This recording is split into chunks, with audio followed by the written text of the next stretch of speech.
This article right here caused quite a bit of a stir in Manatee County, and with good reason, because election integrity is critically important. We need to have trust in our electoral process. Now, I've got a lot of reasons not to trust, namely Anthony Pedicini. James Satcher is connected and receiving money from Anthony Pedicini and the developers. And so because of that, I'm immediately concerned about access to ballots.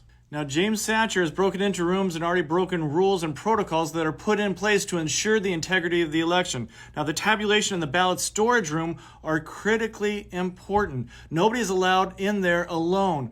But Satcher said that he is allowed to do this. Now, it's not just a matter of whether he's allowed to or not, because somebody can just say, well, I didn't go in there, I followed protocols. No, they shouldn't have access to this room. And that's what's dangerous. And that's why I went to the Supervisor of Elections Office today and asked James Satcher this question, this request. I'd request that James Satcher have his access removed from the room. So I think that would go a long way to building voter confidence that you didn't have access to the room, the same way that Mike Bennett did previously. So we have a precedent. So I would like to ask and request that. I have no objection to that. Satcher should have access to that room during the election process. And I mean changing the codes to get into the room. I need those codes changed.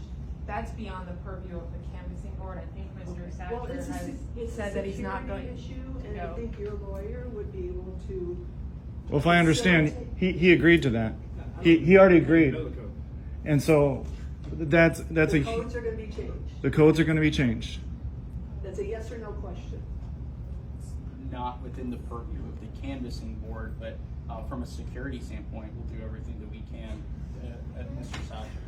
But he just agreed in front of all of us that he would. Yes. Are you done? Is that a yes or no? That was a yes. He says yes. All right, they're changing the codes. They're changing the code so that he does not have access to the tabulation room At any time between. and the ballot storage room. Okay. So perfect. ballot storage and tabulation, and he agreed to it. And thank you. Vote by mail because there's plenty of ballots in there as well. And vote by mail. This is huge. Thank you very much. Now, I'm very thankful that James Satcher decided to do the right thing and recuse himself, rather than recuse himself, actually to remove himself from having access to these rooms. And he's following precedent of this man right here, Mike Bennett, who was the supervisor of election, who removed himself from these rooms when he was on the ballot. Now, the other thing that I want to point out is this sign right here. No photos or video allowed.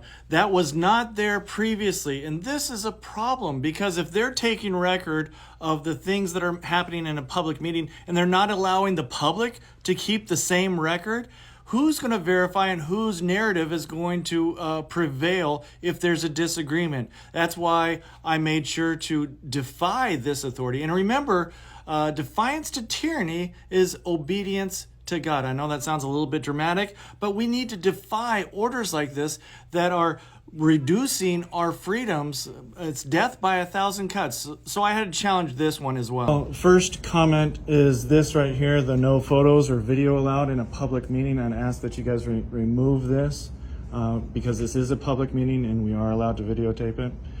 That would be the first thing. Now, it's important to have video recorded testimony of the public comments that were made by Sally Pellegrino and Scott Farrington. We're here to request that the canvassing board give serious consideration to and caution with motions that are made that would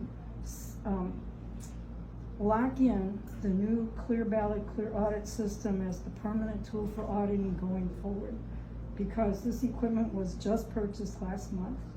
It was just installed here just a couple of weeks ago. The staff was just trained here less than 2 weeks ago. This is brand new here. It's never been used in an election. And technology is good, but our request as the public is, please, can we just break it in? Let it be run through at least 1 or 2 election cycles, before it's locked in as the sole criteria for post-election certification. My comments are going to expand upon what they just heard, specifically regarding the automated audit system. I'm actually surprised that at least I have not heard any reference other than to Ms. Pellegrino to Administrative Rule 1S-5.026. In that rule is the procedures manual for post-election certification voting systems audit, which would lay out the requirements and the procedures that the canvassing board is responsible to make sure are followed.